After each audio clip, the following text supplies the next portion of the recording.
cities, municipalities, one province, RHS. Standard pa magsisimula na po ang palatuntunang Kabitenyo. Standard pa magsisimula na po ang palatuntunang Kabitenyo sa radyo. Kabitenyo sa radyo. Kabitenyo sa radyo. Sa radyo, High School AM. Sige lang.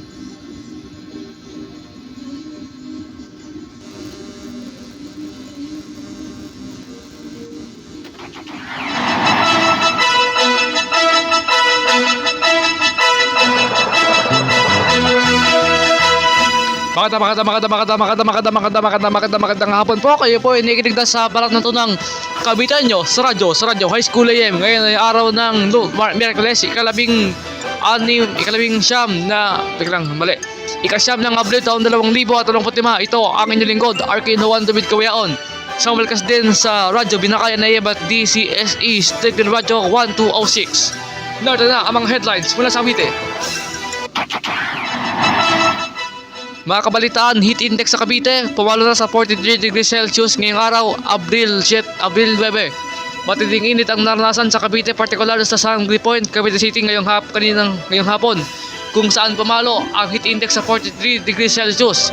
Pati sa pagtatala ng pag-asa, mula April 7 hanggang ngayon, napanatili nito ang init at posibleng tumigal pa ng naranasang mataas na temperatura sa lalawigan ng Cavite hanggang sa mga susunod na mga araw.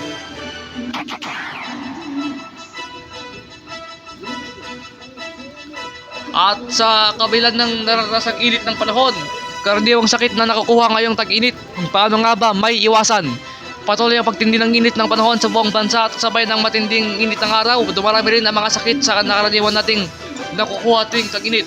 Ang mainit na panahon ay nagigisanhi ng iba't ibang kondisyon na nagdudulot ng discomfort o sakit sa katawan. Narito ang ilang mga karaniwang sakit sa mga maaaring makukuha ng ngayong tag-init at mga paraan kung paano ito may iwasan. Ito, sore throat.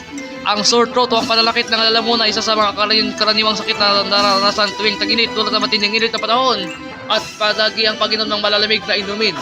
Ang sobrang pag-inom ng malamig na inumin o pagbilad sa araw ng matagal ay baring magdulot ng pamaga sa lalamunan. At kung paano maiwasan ang labis sa pag-inom ng malamig na inumin, uminom ng maraming tubig upang manatiling hydrated. At kung nakakaranas ng sore throat, maring gumamit ng mga lozenges o gamot na pwede milihin sa botika upang maibusan ang sakit. Marami pa yan mga kabalita, wag natin sabihin yan.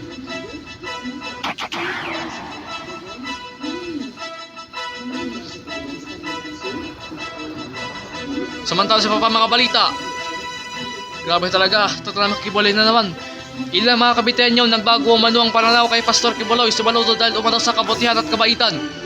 Sa gitna ng mga kontrobersya at batikos sa ngayong nakakulang na si senatorial candidate Pastor Apollo Kibuloy, marami umanong Kabitenyo ang nagbabago ang pananaw sa kanya matapos siya makilala ng mga ito.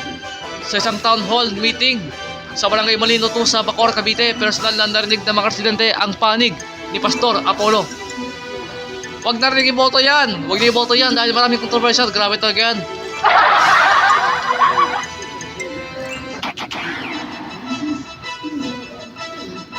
At sumin niyo po ang kabuuan ng palatuntunang Kabitenyo sa radyo.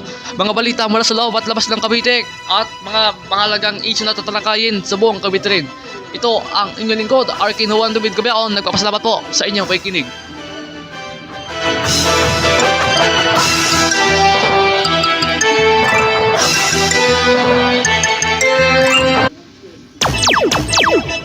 Kabitenyo sa radyo. Kabitenyo sa radyo. Sa radyo, High School AM. Ang oras po ay gatat ng 46 ng minuto makalipas ng alas 5 ng hapon. Internet radio na, live pa sa sunod na po ang palatuntunang balitaktakan sa hapon.